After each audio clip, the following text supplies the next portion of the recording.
Só um minuto, turma. Sim. Um minuto.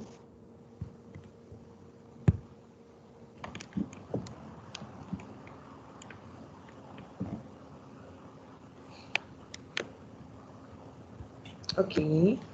Turma, bom dia. Espero que estejam todos bem. Queria saudar aqui, né, a todas as mulheres do grupo, né, pelo Dia Internacional da Mulher. Mulheres aí que lutam, né, todos os dias para conseguir seu espaço no mercado de trabalho. Não é fácil, né? Não é fácil para homem, também não é fácil para mulher, mas cada vez mais as mulheres aí têm se destacado. Isso é muito bom, né? Se você for ver, no judiciário, hoje, quase 70% é composto por mulheres. Ok? Então, quero parabenizar todas as mulheres do grupo, todo mundo que está aí assistindo. Uma segunda-feira, iniciando direito contratual. Para as mães, né? Um momento mais complicado ainda. Só um minuto. Só consegui consertar aqui.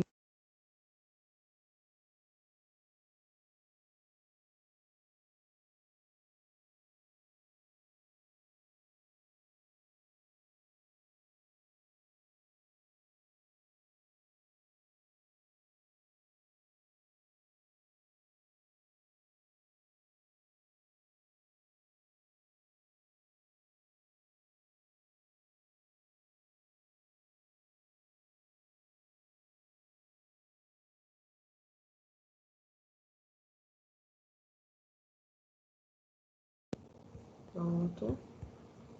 Muitos alunos entrando ainda.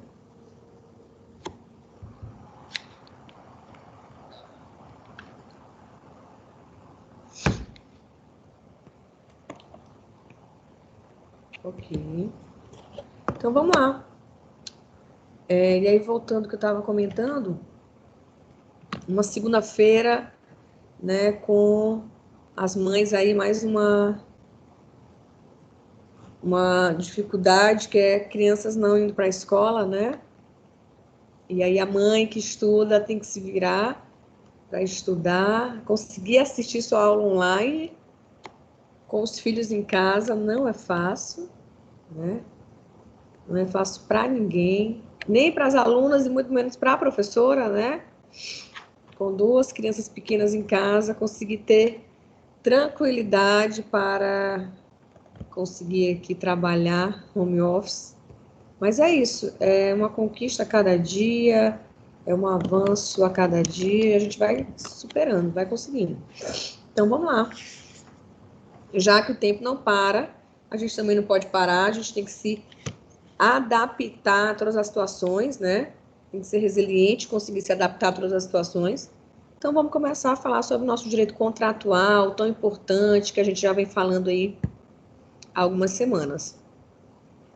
Falamos nas nossas aulas anteriores sobre a perspectiva constitucional do direito contratual, da importância que tem essa disciplina hoje, da importância que tem esse instituto hoje para o direito, para o ordenamento jurídico, o porquê de termos uma disciplina falando de direito contratual, e óbvio que agora com uma perspectiva constitucional, com uma perspectiva que traz ali princípios muito específicos e muito importantes, que é o princípio da dignidade da pessoa humana, que traz aí essa ideia de socialidade, de dignidade para o âmbito civil, né? Falamos bastante sobre isso na aula passada. Falamos sobre a natureza jurídica dos contratos, né? E o que é natureza jurídica? A natureza jurídica é a forma como o ordenamento jurídico olha para um instituto e assim o conceitua, e assim o determina, e assim o conceitua. O ordenamento jurídico, ele olha para a disciplina de contratos, para o instituto contrato e o denomina como um negócio jurídico. Contrato é um negócio jurídico, é uma relação obrigacional. E aí retorna para tudo que vocês aprenderam sobre o direito das obrigações. Contrato é uma obrigação, é um elo. O que é a obrigação? É um elo, é um vínculo jurídico que liga os dois polos ali da relação. Obrigação é exatamente isso. Elo, vínculo jurídico. Obrigação essa que vai resultar em uma responsabilidade. Todo contrato você assume ali uma responsabilidade. Você possui ali direitos e deveres de forma recíproca, né? E aí, quando a gente fala da parte principiológica, do que embasa, do que determina, do que consolida o direito contratual, nós temos alguns princípios muito importantes. Autonomia da vontade, força obrigatória dos contratos, princípio da relatividade subjetiva dos efeitos do contrato, função social, boa-fé objetiva. Lembro que falei sobre esses princípios para vocês na aula passada, mas é importante que a gente volte em alguns pontos aqui importantes. Autonomia da vontade. Contrato é isso, né? Essa autonomia das partes, essa liberdade que as partes têm em contratar, em negociar com quem quer, né? Que queira, da forma como achar que é saudável para si. Então, de fato, o contrato tem que ter esse consensualismo, essa liberdade das partes em negociar ali, em colocar as cláusulas que acham que é importante. Princípio da pacta sunt servanda. Vocês vão falar sobre esse princípio, vocês vão ser cobrados sobre esse princípio em algum momento. Pacta sunt servanda nada mais é do que esse princípio que fala que o contrato possui uma força obrigatória, né? Que o contrato ele faz lei entre as partes. O que é determinado ali no contrato tem que ser cumprido entre as partes. Toda uma relativização a esse princípio, né? Esse princípio ainda existe para o direito civil contratual? Sim, com muita força, ainda é um princípio constitucional muito importante para o direito contratual, o princípio da força obrigatória dos contratos, mas óbvio que com a modernização, com a celeridade aí das atividades comerciais, do mercado de trabalho, da própria economia, do próprio capitalismo, teve-se que fazer algumas flexibilizações quanto a esse princípio, né? Então, nenhum princípio absoluto, o princípio da força obrigatória dos contratos também não. Relatividade subjetiva dos efeitos do contrato. O que falamos sobre esse princípio lá na nossa aula passada? A relatividade subjetiva dos efeitos do contrato, ela quer dizer que a regra é que os efeitos de um contrato vinculem as partes que estão ali envolvidas, né? Contratante e contratado. Ou seja, os efeitos do que foi acordado vai vincular as partes que estão ali naquele contrato. Eu não posso exigir o cumprimento de um contrato de alguém que não fez parte da execução, da formulação, do início desse contrato, a não ser que essa pessoa, posteriormente, assumiu essa dívida ou entrou nesse contrato, mas alguém totalmente aleatório, fora dessa relação, não tem obrigatoriedade. Até porque obrigação resulta em responsabilidade civil. Eu só posso cobrar de quem se obrigou. Isso é o princípio da relativização, ou seja, os efeitos, ele está ligado às partes envolvidas. Temos exceções aí? Temos. As exceções é o que a gente fala de estipulação contratual em relação a terceiros. Nós vamos estudar, creio que na aula que vem a gente já inicia as exceções a esse princípio da relatividade subjetiva dos efeitos do contrato, ou seja, é quando um terceiro entra nessa relação que até então era entre contratante e contratado, há a possibilidade aí de um terceiro entrar nessa relação. Mas óbvio que esse terceiro entra nessa relação, né, tendo ali vinculação àquela situação. Ou porque o contratante concordou, ou porque os dois concordaram, ou porque houve essa nomeação posteriori com o conhecimento das partes. Isso são exceções. Todas as exceções precisam ser estudadas com muito cuidado. Por quê? Porque o nome já fala, é uma exceção ao princípio regra, que é os efeitos do contrato vinculam as partes ali envolvidas. Terceiros que vão intervir nessa situação, a gente precisa estudar com muito cuidado. Mas percebam que esse princípio também é relativizado, né? Olha como nenhum princípio é absoluto. O princípio da força obrigatória dos contratos não é absoluto. O princípio da relatividade subjetiva dos efeitos do contrato não é absoluto. E aí vem um princípio muito importante, que é a função social dos contratos, né? Alguns falam que esse princípio ele tenta trazer equivalência material, ou seja, igualdade, né? O princípio da função social ele tenta trazer essa ideia de igualdade entre as partes, de demonstrar que um contrato, apesar de, a princípio, ter essa relação muito íntima, muito próxima, até o direito privado traz essa ideia de algo muito próximo, muito íntimo, mas isso tem uma repercussão social, isso tem uma influência fora, né? Mesmo que indiretamente, as partes ali envolvidas. O contratante e o contratado estão vinculados de forma direta, mas não podemos negar que existe um reflexo, mesmo que de forma indireta, à sociedade. Então, até o que falamos e defendemos tanto nas nossas primeiras aulas, dessa perspectiva constitucional, a prova está bem aí na função social dos contratos. Porque quando você traz a função social dos contratos para o direito civil, você está realmente demonstrando que o direito constitucional está muito forte aqui na área civil. Né? Você dizer que o nosso Código de 16, né? Porque houve uma quebra de paradigma muito grande do Código Civil de 16 e do Código Civil de 2002. Vocês devem ter visto isso quando tiveram a primeira disciplina de Direito Civil. O Código Civil de 16, ele tinha características muito patriarcais, retóricas,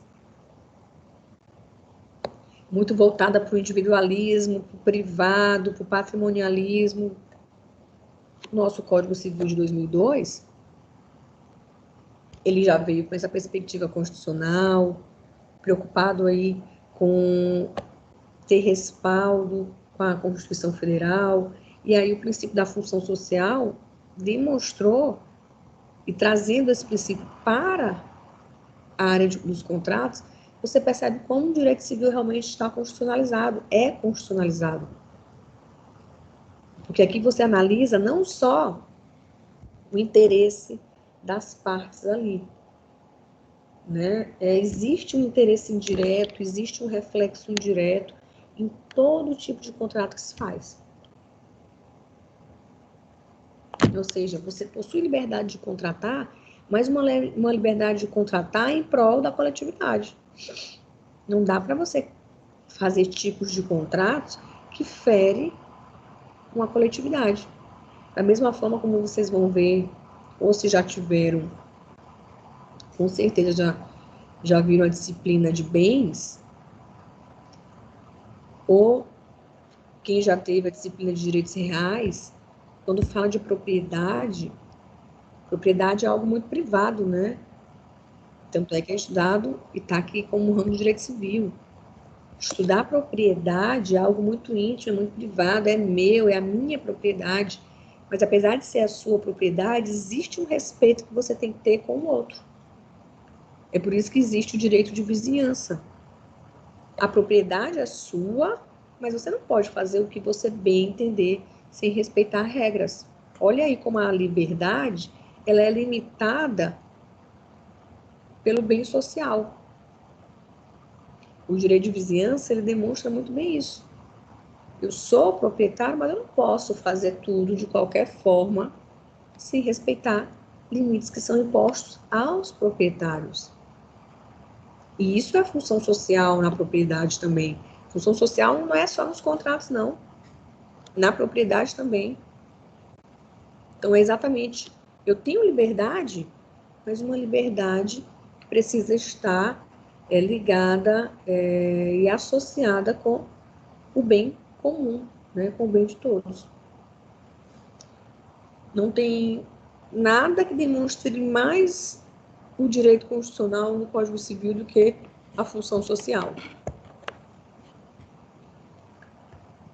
Ok? Estão conseguindo ouvir?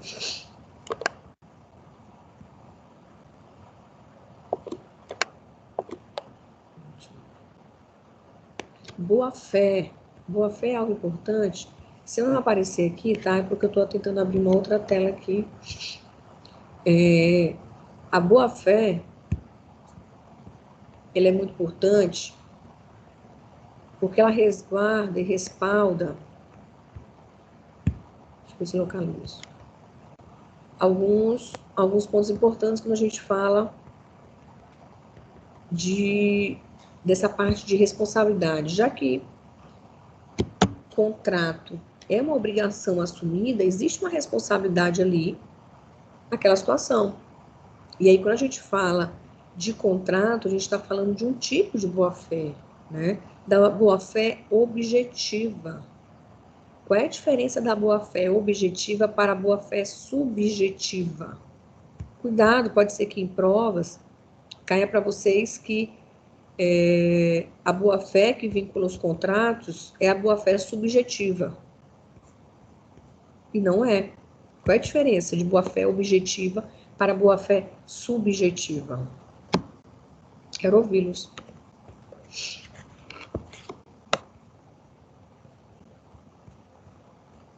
Quem se habilita aí para falar um pouco sobre a boa-fé? Falamos na aula passada sobre isso também, né? Não é novo para vocês, não.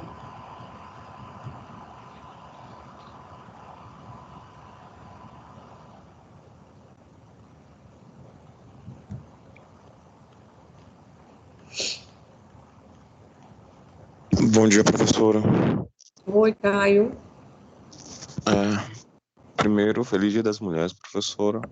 Obrigada, Caio. E, bom, sobre a boa-fé objetiva, eu recordo que semana passada a gente conversou sobre ela dizendo o seguinte, que ela independe de intenção, dessa parte subjetiva. Se a pessoa causou algum dano, lesou alguma coisa, ela vai ser responsabilizada, mesmo que ela não queria ter feito isso. Perfeito. Alguém mais quer contribuir com o Caio? Contribuir com a turma?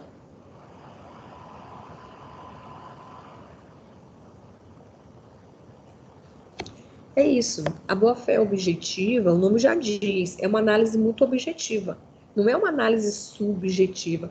Porque a análise subjetiva é algo mais particular ainda. Né? Subjetividade é algo mais íntimo. Eu teria que analisar a culpa, a intenção. Imagina se nos contratos, todas as vezes que alguém fosse prejudicado, ou houvesse uma inadimplência,